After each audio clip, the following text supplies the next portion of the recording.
Hello there, video ini berisi materi mengenai teori keseimbangan pemerintahan. Selamat menyaksikan.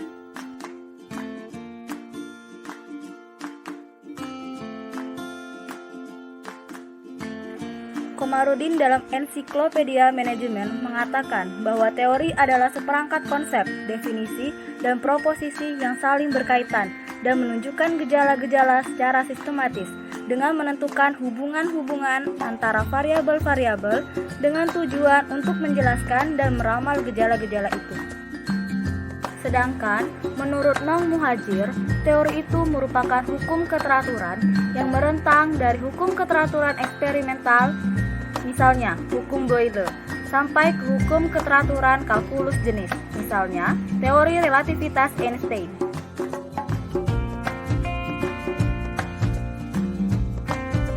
Sejak mantan Wakil Presiden Amerika Serikat Al Gore menganjurkan membaca buku Reinventing Government, karangan David Osborne dan Ted Gebler, maka kata-kata good governance sangat populer, seakan-akan inilah pemerintahan paling melayani di dunia.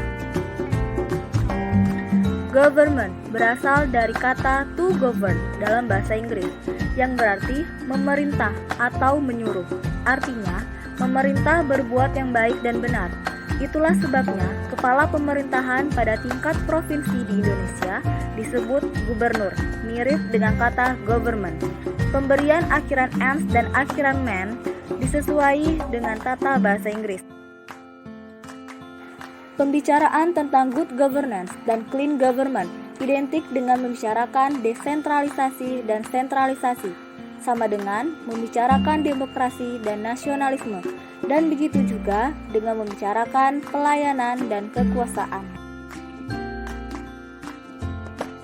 Demokrasi secara etimologi berasal dari kata demos, yang berarti rakyat atau penduduk suatu tempat, dan kratein, yang berarti kekuasaan atau kedaulatan. Jadi, demos kratein atau demokrasi adalah keadaan negara di mana dalam sistem pemerintahannya, kedaulatan berada di tangan rakyat.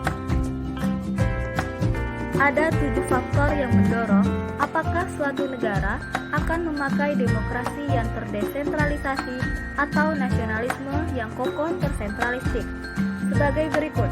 Yang pertama, faktor sifat dan bentuk negara. Yang kedua, faktor rezim dan berkuasa.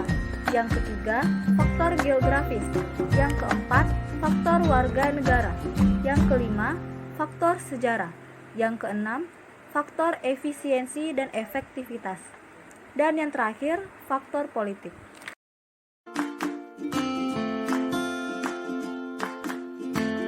Di Indonesia, sering terjadi kekeliruan keputusan hukum, seperti seseorang yang tidak bersalah dihukum, sedangkan seseorang yang bersalah malah dibebaskan. Hukum pada tingkat kabupaten diputuskan oleh pengadilan negeri, pada tingkat provinsi oleh pengadilan tinggi, sedangkan pada tingkat nasional diputuskan oleh Mahkamah Agung. Terima kasih sudah menyaksikan, semoga bermanfaat.